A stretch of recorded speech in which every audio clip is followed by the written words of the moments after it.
बिस्मिल्लाहिर्रहमानिर्रहीम, अस्सलाम वालेकुम। आज के इस वीडियो लेक्चर में हम फार्माकोलॉजी का important topic route of medication के हवाले से पढ़ेंगे। बेसिकली इसमें हम बहुत सारी चीज़ें कवर करेंगे, जिसमें सबसे पहले ये आता है कि हम मेडिकेशन कौन-कौन से रूट से देते हैं। हम ओरली देते हैं और सबलिंगुअल देते हैं, और भी बहुत सारे रूट है जिसके थ्रू हम पेशेंट को मेडिकेशन देते हैं, जिसकी वजह से पेशेंट अपनी हेल्थ में इम्प्रूवमेंट लाता है।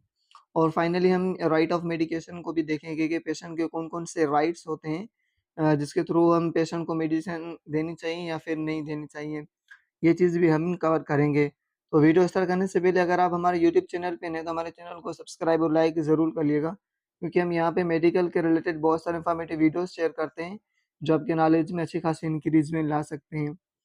तो इसमें सबसे पहले हमारा आ रहा है कि इंटरनल, जिसमें हमारा ओरल आ रहा है, हम ओरली मेडिकेशन कैप्सूल वगैरह, टैबलेट वगैरह ले रहे होते हैं। और सबलिंगुअल जो हम अंदर टंग देते हैं, कोई बीपी का पेशेंट होता है, तो वो एंटीसिड टैबलेट देते हैं अंडर टंग, और रेक्टल जो हम ज़्यादातर बच्चों में देते हैं, ठीक है? और इसके अलावा पैरेंथिकल में हमारा इंट्रावेनस आ रहा है, और इंट्रामस्कुलर और इंट्राडर्मल, और फाइनली हमारा सबक्यूटेनियस आ रहा है।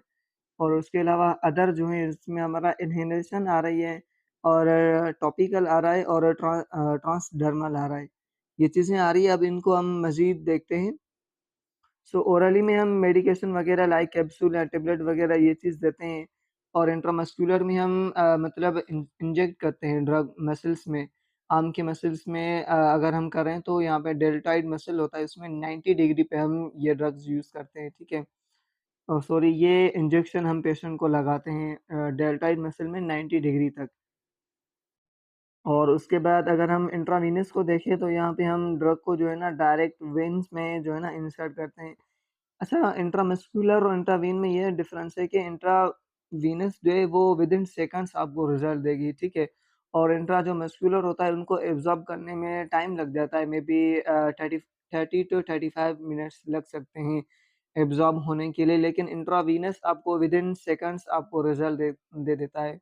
क्योंकि ये डायरेक्ट आपके ब्लड में इंसर्ट की जाती है, और इसके जो रूट जो इंजेक्शन है, इसको हम मे बी 30 डिग्री तक जो है ना, इसको हम नीडल को पकड़ते हैं। और सबक्यूटेनियस में भी सिंपल यही होता है कि हम स्किन में लगाते हैं, स्किन के क्यूटेनियस लेयर होता है, उसमें लगाते हैं, ड्रग इन्वॉल्व करते हैं। ये ज़्यादातर हम जो शुगर पेशेंट जो होते हैं ना, वो इंसुलिन लगाते हैं, तो ये इसके लिए यूज़ होती है। अच्छा, उसके बाद हमारा आ रहा है इंट्राथिकल। इसमें लंपर पंक्चर करते हैं हम, बेसिकली ये हम इसलिए करते हैं कि कोई भी जो है ना लैब टेस्ट करवानी हो पेशेंट की, तो इसके लिए करते हैं हम। कोई मेनिंजाइटिस हो गया हो, जो मेनिंजेस लेयर होती है, आउटर मोस्ट लेयर होती है, ब्रेन में भी होती है, और उसके अलावा स्पाइनल कॉर्ड में भी होती है। तो समटाइम उसमें इन्फ्लेमेशन आ जाती है, या कोई और इन्फेक्शन हो जाता है पेशेंट के अंदर, तो हम ये चीज़ इसलिए करते हैं, उसके जो लंपर पंक्चर करके वहाँ से हम सैंपल लेते हैं लैब टेस्ट के लिए। अच्छा, उसके बाद आ जाते हैं इंस्टॉलेशन, अगर हम कोई भी यूज़ कर रहे हैं ड्रॉप्स वगैरह, या फिर इन्हेलेशन यूज़ कर रहे हैं, तो आइज़ के लिए अगर हम यूज़ कर रहे हैं, तो उसमें ऑप्टिक आ रहा है, आई ड्रॉप्स वगैरह और ईयर ड्रॉप्स ये इसमें आ रहा है इंस्टॉलेशन में। और उसके अलावा नेज़ल में भी यही चीज़ आ रही है आपके। नेज़ल जब कोई हमारा किसी ज़ुकाम की वजह से नाक बंद हो जाता है, तो हम ज़्यादातर इसीलिए यूज़ करते हैं। उसके अलावा इन्हेलर्स भी हम यूज़ करते हैं, और नेबुलाइज़र भी यूज़ करते हैं। ये बेसिकली हम अस्थमा के पेशेंट यूज़ करते हैं, जिसके रेस्पिरेशंस या फिर लंग्स काम नहीं कर पा रहे हों, तो उनके लिए यूज़ करते हैं हम इन्हेलेटर। और नेबुलाइज़र भी हम ज़्यादातर जो किसी पेशेंट के लंग्स में, या फिर उसमें कोई वो आ जाता है, इज़िली वो साँस नहीं ले पा रहा होता, उसमें म्यूकस वगैरह या फिर बलगम वगैरह आ जाता है, उसको नेबुलाइज़ करके हम उनको बाहर निकालने की कोशिश करते हैं। अच्छा, उसके बाद सबलिंगुअल जो हमने पढ़ा कि अंदर टंग मेडिकेशन देते हैं, इसमें ज़्यादातर एनजीसी टैबलेट आ रही होती है, जो पेशेंट बीपी का पेशेंट होता है, वो देता है, क्योंकि ज़ुबान के नीचे जो है ना वेसल्स होती हैं, बिल्कुल बारीक-सी वेसल्स होती हैं, जहाँ पे मेडिसिन का ज़्यादा चांसेस होता है एब्ज़ॉर्प्शन का। यहाँ पे आपको जल्दी रिज़ल्ट मिलेगा।